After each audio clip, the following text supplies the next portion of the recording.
Hey there everyone, and welcome back to the Doge's Emporium of RPG Cringe. In today's episode of D&D Horror Stories, we have a tale about a player that wants to prove that clerics aren't just for healing, but goes about it all wrong. But first, Alice would like to cast Bless on us, so we can better resist the psychic damage this story is sure to induce.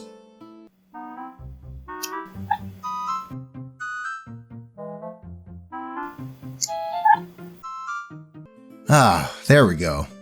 Now that we're all protected, let's get right into the story. The Cleric Who Refuses to Heal, Even Himself, by Reddit user Easy Recognition 2798. Compared to other stories, this is probably not much of a horror story, and I'm more just on the need to write and post this to vent, especially since it's still fresh. So sorry if I'm rambling and all over the place. We have a cleric who has been playing really well and balanced as our support and healer, and can pack a punch too when needed for offense. Apparently, he got into an online argument about the cleric class on Facebook. I don't know where he went for the argument, but he was ranting about it to us on our Discord channel. To sum it up, apparently, he was pissed that some people were arguing about a post on clerics being more than just healers. We chatted about it, and basically agreed with Cleric that he can really do pretty nifty damage, and even did an OTK on a horde of zombies with his Destroy Undead. We told him to ignore those people. He's an awesome cleric, and to just continue playing him. That, most likely, may have been the trigger as to why he started playing more offensively, and healed and cast buff spells less frequently. And I get it. I also played Cleric before, and they can deal major damage when they decide to be on the offense. The thing is, the Cleric class, at least with how our Cleric plays him in combat, isn't built to focus on dealing as much damage as possible, but to be a balance between support, healing, and damage. We had the first few combats on the first session after he vented on Discord, and although our group's combat dynamics became kinda off, we weren't really bothered by it and kinda just rolled with it. Roleplay-wise, Wizard just lightly pointed it out by commenting along the lines of, "Feeling a bit on the violent side today, eh?" Because Cleric cheered hard every time he managed to kill any enemies. Our initial nonchalance might be because the enemies we faced were not high threat levels, as that session was more focused on investigation and rallying allies. His behavior, however, also started becoming unpleasant at times. He developed a sort of one-sided rivalry with our fighter. FYI, I also play a fighter, but a different subclass though. He was our main melee damage dealer, and the wizard, whose attack spells focused on AoEs when in combat. He was noticeably projecting the people who argued with him online onto us, especially with comments like, "Yeah, now you need the cleric to solve your problems," or, "Damn, good luck guys. I hope you don't die when the cleric's not with you to keep you alive," whenever our party separated. Like, bro, none of us ever invalidated your cleric. Like, ever. What point are you trying to prove to us? Me, personally, got pretty pissed when he once flaunted how much more damage he did than my fighter, and my response was like, yeah, duh, cause unlike our other fighter, I built mine to be a tank and combat support. You know, so he can be the shield and divert attacks away from you guys, which he just brushed off. The DM has already berated him on it by pointing out that we're not the people that argued or invalidated his cleric class on Facebook. He doesn't need to prove a point to us because we acknowledge his essential role as a cleric, and to stop taking out his frustrations on us and our characters. We echoed our DM's sentiments, and he stopped his comments, thankfully. But then, shit started to go downhill super fast when we faced off with one of the villains and her servants. Strategy-wise, the villain focused more on giving us curses and debuffs, while her minions dealt the damages and prevented us from getting to her. Some of us were poisoned, blinded for several turns, frightened, just to name some. It was a frustrating fight, but it was even more frustrating that Cleric refused to cast spells that can resolve our conditions, or heal anyone, even himself. Every time it was his turn, he would only cast offensive cleric spells like Guiding Bolt, and even use up his higher level spell slots to cast them. Sure, he did damage when the spells hit, but he repeatedly fell unconscious, especially when he thought it would be a wonderful idea to run headlong into the middle of the enemy crowd and be surrounded by them, just so he could cast his spiritual guardians. We collectively groaned when he said, "I'm a cleric. I keep the party alive, and the best way to keep the party alive is by killing those that are trying to kill us first." When in combat, Bard, who was usually our strategist and the one making it easier for us all to hit and kill things, ended up having to be the main healer with her healing words and healing potions, especially every time Cleric fell unconscious. The situation turned really dire when it's just the Bard still standing, cursed with 1d8 damage every turn and outnumbered 3-1, and one of the minions hasn't even been damaged yet.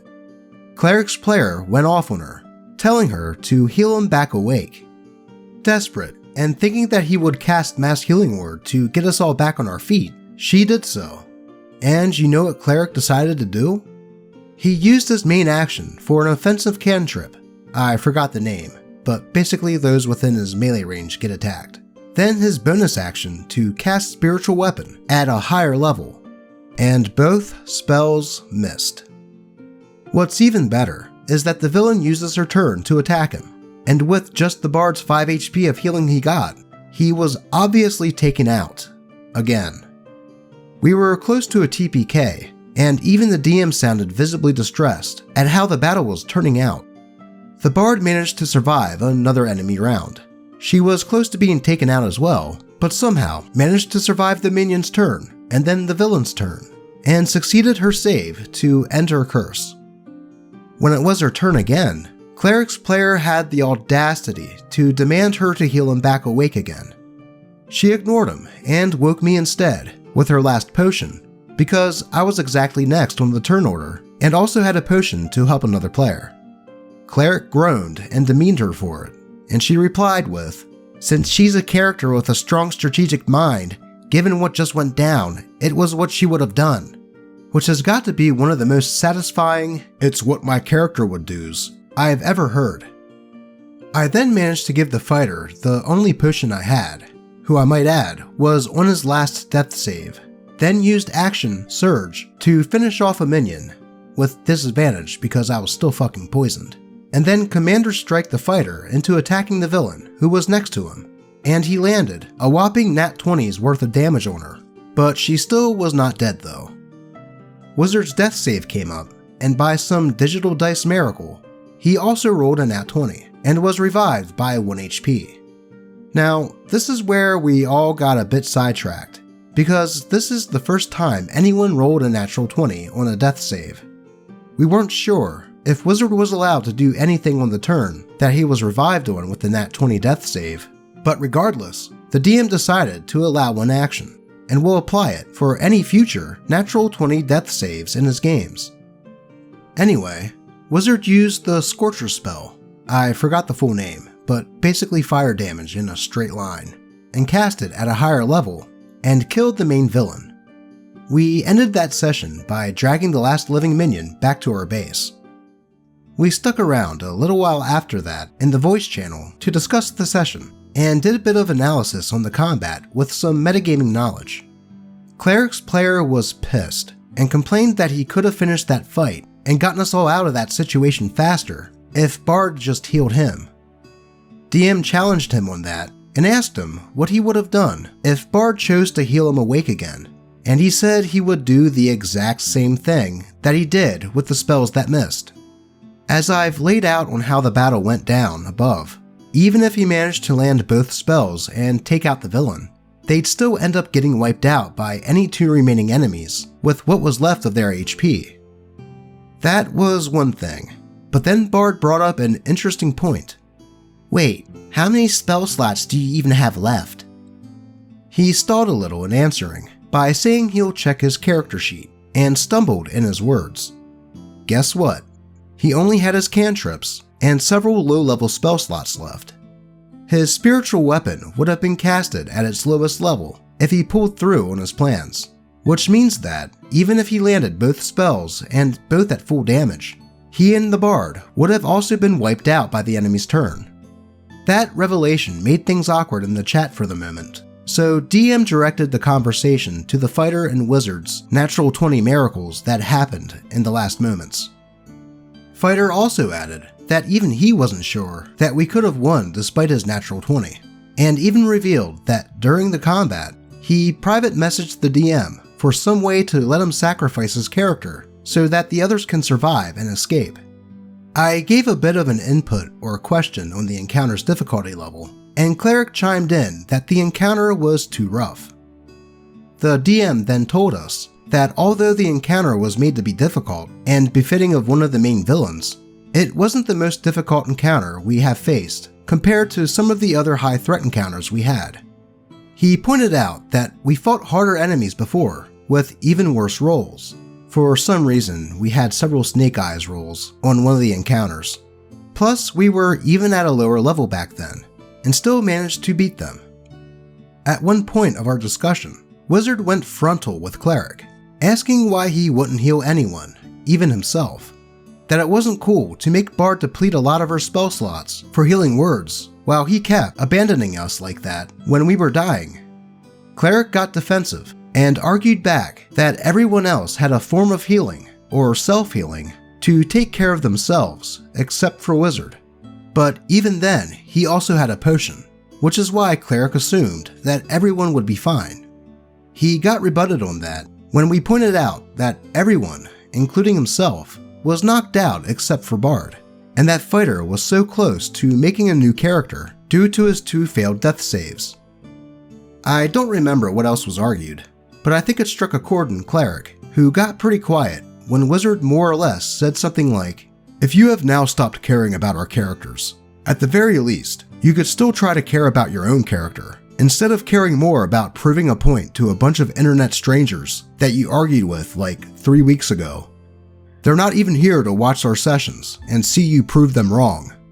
Hell, even if they were watching our sessions, you're not exactly proving yourself right either." We echoed Wizard's feelings, and then he just abruptly left the voice channel. I'm not sure what's going to happen next session, but the DM says he'll discuss things with Cleric after giving him time to cool off. And that's where we are now. Well, that Cleric certainly did seem like he felt like he had something to prove. Too bad it caused his party to almost die because of it, which kind of proved the opposite of the point he was trying to make. Thankfully, we don't have to wonder what happened because OP ended up posting an update. So let's find out what happened after DM and Cleric's talk. Update. I'll get straight to the point.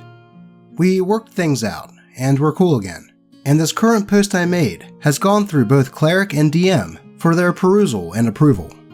For those who don't like to read long posts, that's all you really need to know, I guess. You can move on to some other stories now.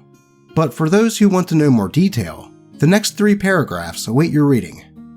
DM had a talk with Cleric and showed him my previous post. He admitted that he got carried away because he got so salty about people talking shit about the Cleric class on Facebook. There's always shit talk about any class, and we all at some point got offended over people talking shit about classes we love playing. Like Rangers being useless, Fighters being basic, Wizards easily dying, Bards are just weaker sorcerers and less effective clerics, etc. Which the DM relayed to Cleric and told him not to take their words to heart. Some of your comments also helped, so thanks for that, guys. They then discussed how exactly Cleric was to play his character from here in, because it was starting to become out of character for his lawful neutral Grave Cleric to suddenly enjoy killing and even keeping a kill count in the party. His character is supposed to guard the balance and order of life and death, and his main mission in our story is to put all of the undead raised by the BBEG to rest. We solved that issue in game, and he roleplayed it by being frustrated over a previous grievous incident. He apologized to the party after being visited by his god in his dreams and having a heart-to-heart with Bard. Apparently, during DM and Cleric's discussion, they also roped in Bard's player, who was free at the time, as it seemed relevant, as an example to whatever they were discussing. because in the party, she doesn't do much damage and had very little kill counts thus far, in direct combat at least. But she gets a lot, if not most of our praise, both in and out of combat, for the use of her spells, and the B5, Bard's big bad beautiful bullshit. Basically our term of endearment for Bard's effective shenanigans and strategies. Whatever they discussed together seemed to work. We apologized to him if we ever made him feel invalidated as a cleric, and for ganging up on him the last session. And he apologized for the way he acted. I also apologized for making that post about him, and offered to delete it and this account. But he says nah, let people discuss and learn from it. So, that's it I guess. Thanks guys, and have a great week. Well, this just goes to show you that sometimes, all you need to do to resolve a horror story like this is just communicate with your fellow players.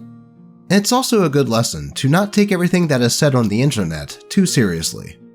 Some people just have other opinions, and it isn't up to you to change the mind of someone you'll likely never meet in real life. Also, some people just like to troll, and the more you feed them, the bigger they get. I'm glad to hear that they got their game back on track. And that's all we have for today. As always, I appreciate all of you, and may all of your rolls be natural 20s. Until next time.